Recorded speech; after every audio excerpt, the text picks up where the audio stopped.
I was realizing just really the last couple of months, to be honest, when I started following you and listening to the guests you were bringing on and some of the bigger name guests, like I'm thinking like Noah Kagan and you had Gary Vaynerchuk on there and Chris Ducker and all these guys.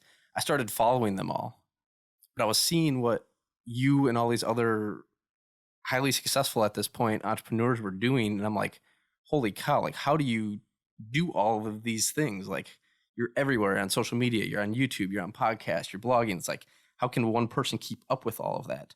Mm-hmm. So I'm curious, when you started Smart Passive Income, what did that look like right at the very beginning? Because obviously you couldn't have been doing all these things at the same time.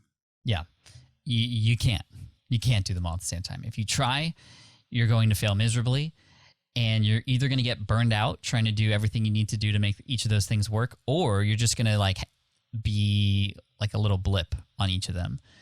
So I started blogging on smartpassiveincome.com in 2008, and I blogged 3 times a week. That's all I did, blogging. I learned everything I could about blogging, SEO, how to write good titles, how to write better. And I just got so into that to get to a point where I could then do it a lot better, do it a lot faster, and get some time back. Okay, now what do I do with this extra time? Well, let me start a YouTube channel. So 2009, 1 year later, I started my YouTube channel. Now, I didn't know what I was doing there, and I was very afraid to put myself on camera. But every time I wrote something that would make sense to have a video to go along with it, I just filmed the video, put it on the YouTube channel, and then I embedded the YouTube video on my website. And I did that for a very long time. I was never consistent with YouTube and got really serious about like mastering YouTube until 2017, and we'll get to that later. But there was a library of videos that seemed to get people to come and find my website. So here I was in 2 places now. Then in 2010, so we have 08 blog, 09 video, 2010, here comes the podcast. In July of 2010, I launched that. And I find that the podcast, more than anything, does a better job of building a connection, of getting more exposure for me. I knew some people who were all in on YouTube and that was working for them, other people who were all in on blogging and that worked for them. But for me, I found that podcasting was going to be my home. And so I doubled down on the podcasting. I reduced the number of blog posts that I was publishing, and things started to take off from there. 2011, I started speaking on stages. My first time on stage was in Schaumburg, Illinois at the Financial Blogger Conference. And that introduced my world to the world of public speaking and just how amazing that was. Even though I still am deathly afraid of getting on stage, I still do it anyway because of the impact that you can make and how that positions you as an authority being on the stage. It's pretty neat. Then by this time, the blog is coming out once per week. The podcast, I start learning how to master that to turn it into a machine in a way where I am now planning a little bit more ahead. I'm now batch processing. I'm learning from other people, and we're kind of coordinating. And like you said, all my friends, they're doing it too. So we're passing information back and forth. This is where I started getting involved with mastermind groups and really honing in on, hey, what are you doing? Oh, cool. Let me help you with that. Okay, and let's all help each other out for the better good for everybody. And that was incredible. 2013, I wrote my first book, Let Go. 2016, my next book came out. 2017 or 2014, I had another podcast come out because I finally learned from John Lee Dumas that I could actually hire other people to do that for me. So that was the first time I actually hired somebody to help me produce anything. All throughout 2008 to 2013 was all me. But I was only able to be everywhere because I had optimized every one thing at a time. And in most cases, when people go, oh, should I do the same thing? I typically say no. I typically say pick the one thing that's going to be your one thing and master that and just learn everything there is about it. And don't even worry about what might be next until you know for sure that you should do something next and you've mastered this first thing first, whatever it is, video, YouTube, blog, social, whatever. I was perceived as being everywhere because I put myself in places where my people are. I was a guest on other people's podcasts quite a bit. I say yes to that more than I probably should, although don't worry, I'm very grateful to be here, Nick. And it's put me on the map in front of new audiences. And yeah, they're smaller audiences, but guess what? I was John Lee Dumas's first podcast interview. That relationship has meant so much to me.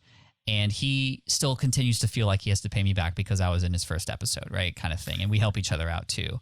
So I say yes to things that other people may not. And I think that allows me to connect more with who my target audience is, because really what it comes down to, all this stuff, I'm just talking about tools and tactics right now, platforms and positioning. No, it's about who it is that you're serving and how can you get in front of them and provide them value. And to me, there's nothing more than the relationships I built with others that has done just that. And I think podcasting in general, like you said, that's kind of where you took hold and where you really grabbed on, and that's your thing.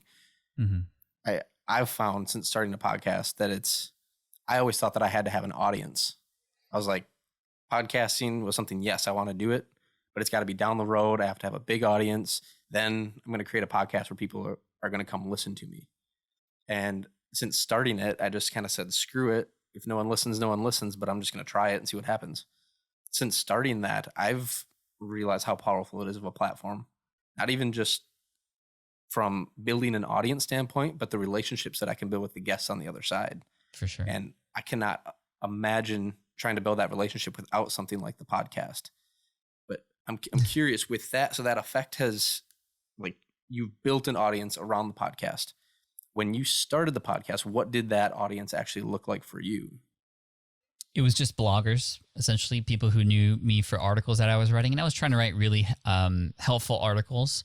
At the time, I was just starting out a project where, and this is what I had become known for in this space, which was, here, let me show you how it all went down, right? Like, here's a business I'm starting. Here's all the steps I'm doing to make that happen for free, not paying. You don't have to pay to see this. Here's my income. Here's how much I was making. Here's where it's all coming from. Here's why I went down this month and what I wish I had done differently. Like, here's all the lessons. I had even been featured at one point in Forbes magazine, along with several other huge entrepreneurs, as one of the most transparent entrepreneurs in the space. And to see my name there with Tony Hsieh and so many others was like, what? Like, I guess this transparency thing really, really matters. So let's be even more open. How might I be able to be even more open with my audience beyond my income reports and on my blog? Well, let me start a podcast so that people can hear me and hear my story, and also hear within these conversations that I'm having with people. And so that's when the podcast came out. It was just an audience who, number one, they were following me on my blog and had barely just started an email list, but they were following me because they knew that they were going to get something that they couldn't get elsewhere. They were going to get the insider information on what it actually takes to start a passive income business. And I was just very upfront with people.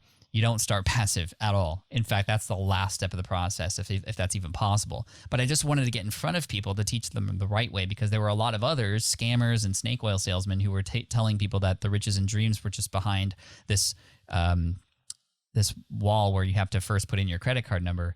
And I was like, no, you don't need that. And this stuff should be freely available. And that's what I did and leaned into. And that seems to continue to work to this day.